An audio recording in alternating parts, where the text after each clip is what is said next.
If you've played any of Janthir Wilds, you've probably encountered the Bog Queen, a boss down in Har Mire. She has some really distinct dialogue, and it's a pretty fun fight. These nasty bears come to spoil our home. These nasty bears will reap what they've sown.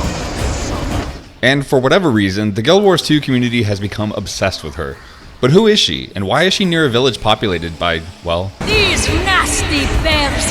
Well, the Kodan have told stories about her for years, but mostly as scary fables meant to keep children away from the dangerous bog. So she's more like an urban legend, like Bloody Mary or economic mobility. In fact, even Autumn's Breath is surprised to discover she's real, and she seems pretty... sharp? I didn't think Who is she? Where? But being that you probably got your shit pushed in the first time you encountered her, we can pretty safely say she's real. Real enough, in fact, to carry a white mantle spire. So that alone gives us a pretty good clue. We at least know she was a member of the White Mantle, the Mersat-worshipping, bloodstone dust-huffing cult followers of Sol D'Alessio.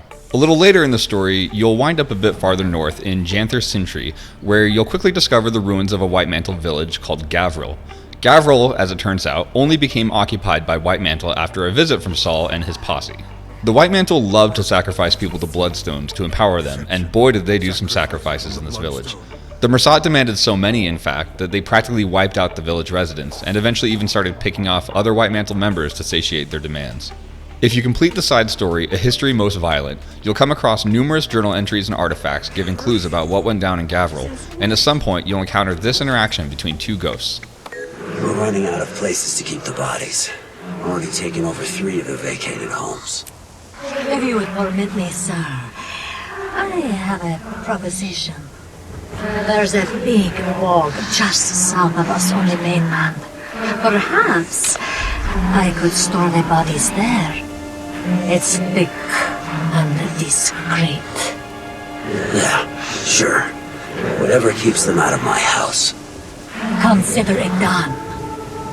For me, that alone seals the deal. Case closed. This White Mantle member was tasked with dealing with all the bodies piling up because of, you know, the murders, and after filling 2 vacated homes with bodies, she suggests dumping them in the bog closer to mainland and is given approval to do so. Now, there are so many bodies in the bog that the Kodan have made up fables about what might have happened there, and now that bog happens to be occupied by a spooky lady with wet hair and a White Mantle stick and who, need I remind you, absolutely clapped your cheeks. But if you're not convinced, I'll point out a few more things. First, did you catch that accent the ghost has? There's a big bog just south of us on the mainland. It will probably come as no surprise then to learn that both the White Mantle Ghost and the Bog Queen are in fact voiced by the same voice actress, Patty Matson. Plus, I don't know of any other White Mantle characters who have what my American ears believe is a Scottish accent. Please don't roast me in the comments. And one more thing. In Har Mire, you can find a curious artifact, which is a letter sent in reply to a White Mantle master fanatic nicknamed Bog Queen. The letter alludes to a complaint about the quality of product being delivered to her location at the bog, and a passive-aggressive invitation for her to come and retrieve the product by herself from Gavril.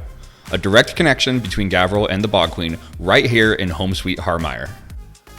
So, we know she was a member of the White Mantle, and we know she's an undead necromancer who now spends her days hanging out with maggots in a bog. But who is she? Literally, we aren't ever actually told her name. Even the dialogue during the History Most Violent achievement only refers to her as Fanatical Ghost. I think we know enough about her, even if we never actually learn her name, so I'll just call her Stevie Nicks. Bye!